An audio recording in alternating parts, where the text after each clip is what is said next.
ചരിത്രത്തിലാദ്യമായി സംസ്ഥാനത്തെ മൊത്ത വൈദ്യുതി ഉപഭോഗം 11 കോടി യൂണിറ്റ് പിന്നിട്ടു. 11.01 കോടി യൂണിറ്റാണ് ഇന്നലെ രേഖപ്പെടുത്തിയത്.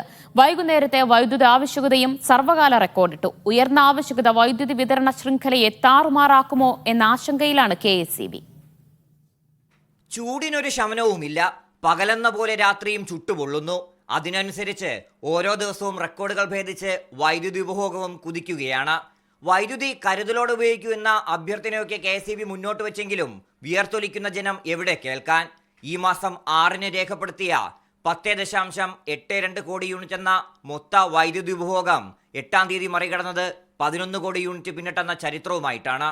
വൈകുന്നേരത്തെ വൈദ്യുതി ആവശ്യകത കൂടുന്നതാണ് KSEBക്ക് തലവേദന. 5487 മെഗാവാട്ട് എന്ന സർവകാല റെക്കോർഡാണ് കഴിഞ്ഞ ദിവസത്തെ പീക്ക് ആവശ്യകത. വൈകുന്നേരം 8 മണി മുതൽ രാത്രി 2 മണി വരെ യൂണിറ്റിന് 10 രൂപ നൽകിയാണ് ബോർഡ് പവർ കട്ട് ഒഴിവാക്കാൻ പുറത്തുനിന്ന് വൈദ്യുതി എത്തിക്കുന്നത്. മെയ് 31 വരെ 500 മെഗാവാട്ട് കൂടി അധികമായി വൈദ്യുതി വാങ്ങാൻ KSEB ടെൻഡർ ക്ഷണിച്ചിട്ടുണ്ട്. ഇത് 12-ാം തീയതി തുറക്കും.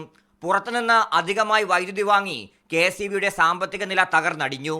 സർക്കാർ അനുവദിച്ച 767 കോടി രൂപയിൽ നിന്നാണ് ശമ്പളവും പെൻഷനും കൊടുക്കാനായത്. 15-ാം തീയതിക്ക് ശേഷം ചൂട് കുറയുമെന്ന കാലാവസ്ഥാ പ്രവചനത്തിലാണ് KSEB പ്രതീക്ഷ വയ്ക്കുന്നത്. മീഡിയ 1 തിരുവനന്തപുരം.